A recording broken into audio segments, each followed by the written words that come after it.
അദ്ദേഹം തിരക്ക് പിടിച്ച ഓഫീസറാണ്.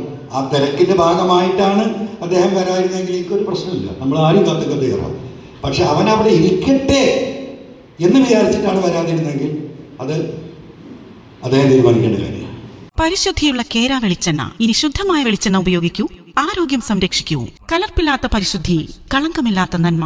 ഫോർകോ കേര പ്രൊഡക്ഷൻ ഇന്റർനാഷണൽ യൂണിറ്റ്, മുസ്ലിം പള്ളിക്ക് സമീപം, ഇടിവണ്ണ. ജില്ലാ പോലീസ് മേധാവിയെ വേദിയിലിരുത്തി PV അൻവർ MLA രൂക്ഷ വിമർശനം. മലപ്പുറത്ത് പോലീസ് അസോസിയേഷൻ സമ്മേളന വേദിയിലാണ് SP-ക്കെതിരെ MLA വിമർശനം നടത്തിയത്. തുടർന്ന് മുഖ്യപ്രഭാഷണത്തിന് SP-യെ വിളിച്ചെങ്കിലും ഒറ്റവരിയിൽ പ്രസംഗം ഒതുക്കി വേദി വിട്ടാണ് SP തന്റെ പ്രതിഷേധം വ്യക്തമാക്കിയത്. MLA ചടങ്ങിനെത്തിയ ശേഷം SP വരാൻ ഏറെ നേരം കാത്തിരുന്നതാണ് MLA ഇത്തരം വിമർശനങ്ങളിലേക്ക് കടക്കാൻ കാരണം.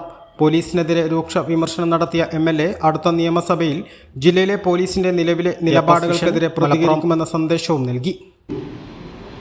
ചില ആളുകൾ ശ്രമിക്കുന്നുണ്ട്, ആ ശ്രമം ചിലപ്പോഴൊക്കെ അതിന്റെ ഫലം കാണുന്നുണ്ട്. അങ്ങനെ ദുരുദ്ദേശപൂർവമായി ഞാൻ എന്തോ വലിയ ആളാണ്.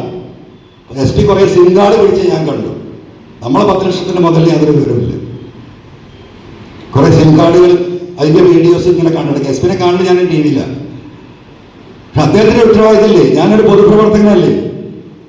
എൻ്റെ വീടിൻ്റെ അകത്ത് ഇങ്ങനെ ഒരു സംഭവം നടന്നിട്ട് എന്നെ ഒന്ന് വിളിച്ചിട്ട് എന്താ പറയേണ്ടത്? ഇപ്പൊ തന്നെ ഞാൻ 10 മണിക്ക് അങ്ങനെ സമ്മേളനം പറഞ്ഞല്ലേ, ഞാൻ 9:50 മലപ്പുറത്ത് എത്തിയിട്ടുണ്ട്. ഞാൻ രാവിലെ ഫസ്റ്റിൽ ആരംഭിക്കുന്ന ഒരു പരിപാടി 1 മിനിറ്റ് പോലും വൈകാറില്ല. 5ഉം 10ഉം പരിപാടി ഉണ്ടാകുമ്പോൾ 2-3 പരിപാടി കഴിഞ്ഞാൽ സ്വാഭാവികമായിട്ടും വൈകും. ഇവിടെ വിളിച്ചു പറഞ്ഞാൽ നിങ്ങൾ കുറച്ചേരം കൂടി വെയിറ്റ് ചെയ്യാൻ ആളെത്തിയിട്ടില്ല. ശരിയെന്നാണ്. ഒരു ചായയിലെ രാവിലെ കുടിക്കാൻ പറ്റുള്ളൂ. ഞാൻ 2 ചായ കുടിച്ചു മലപ്പുറത്ത്. പിന്നെ ഞാൻ 10:20 അവിടെ വന്നത്. ഇവിടെ 27 മിനിറ്റ് ഞാൻ കാത്തിരുന്നു. ഒരു കുഴപ്പമില്ല. അദ്ദേഹം തിരക്ക് പിടിച്ച ഓഫീസറാണ്. ആ തിരക്കിൻ്റെ ഭാഗമായിട്ടാണ് അദ്ദേഹം വരായിരുന്നെങ്കിൽ എനിക്കൊരു പ്രശ്നമില്ല, നമ്മൾ ആരും കാത്തൊക്കെ കയറാം. പക്ഷെ അവൻ അവിടെ ഇരിക്കട്ടെ എന്ന് വിചാരിച്ചിട്ടാണ് വരാതിരുന്നെങ്കിൽ അത് അദ്ദേഹം തീരുമാനിക്കേണ്ട കാര്യമാണ്. മനസ്സിലായോ? അപ്പൊ ഇതൊന്നും ശരിയായ രീതികളല്ല. കഷ്ടപ്പെട്ട് കർണാടകയിൽ പോയി, ആന്ധ്രയിൽ പോയി, കേരളത്തിൽ പ്രതിയെ പിടിച്ച് റെയിൽവേ സ്റ്റേഷൻ്റെ ഉള്ളിൽ കക്കൂസിലൊക്കെ വിളിച്ചിരുന്ന് പ്രതിയെ പിടിച്ചു കൊടുത്താൽ ആർക്കാ പേര്? ആ പോയവന്റെ പേരൊന്നും നമ്മൾ പുറത്ത് കാണില്ല. അപ്പൊ ഇതൊക്കെ ജനം ശ്രദ്ധിക്കുന്നുണ്ട്. ഇതൊന്നും അല്ല രീതി. പോലീസിന്റെ ഉയർന്ന ഉദ്യോഗസ്ഥർക്ക് മാനുഷികമായ മാറ്റം ചിലർക്ക് ഉണ്ടായേ തീരൂ, അല്ലെങ്കിൽ ജനം അതിൽ ഇടപെടും.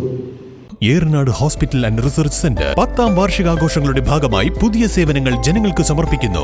എടക്കരയിൽ ആദ്യമായി ലേബർ സ്യൂട്ടോട് കൂടിയ ഡെലിവറി കോംപ്ലക്സ്, അന്താരാഷ്ട്ര നിലവാരത്തിൽ സജ്ജീകരിച്ച ലെവൽ 3 NICU, അഡ്മിറ്റ് രോഗികൾക്കായി പ്രീമിയം ഡീലക്സ് റൂമുകളോട് കൂടിയ ന്യൂ ബ്ലോക്ക്, 24 മണിക്കൂർ പ്രവർത്തിക്കുന്ന എമർജൻസി ട്രോമ കെയർ യൂണിറ്റ്, സർജറികൾക്കായി ആധുനിക സംവിധാനങ്ങളോട് കൂടിയ operation theatre, keyhole surgery unit, മുഴുവൻ സമയം scanning unit, X-ray, lab, physiotherapy സേവനങ്ങൾ തുടരുന്നു. പരിചരണത്തിന്റെ 10 വർഷങ്ങൾ.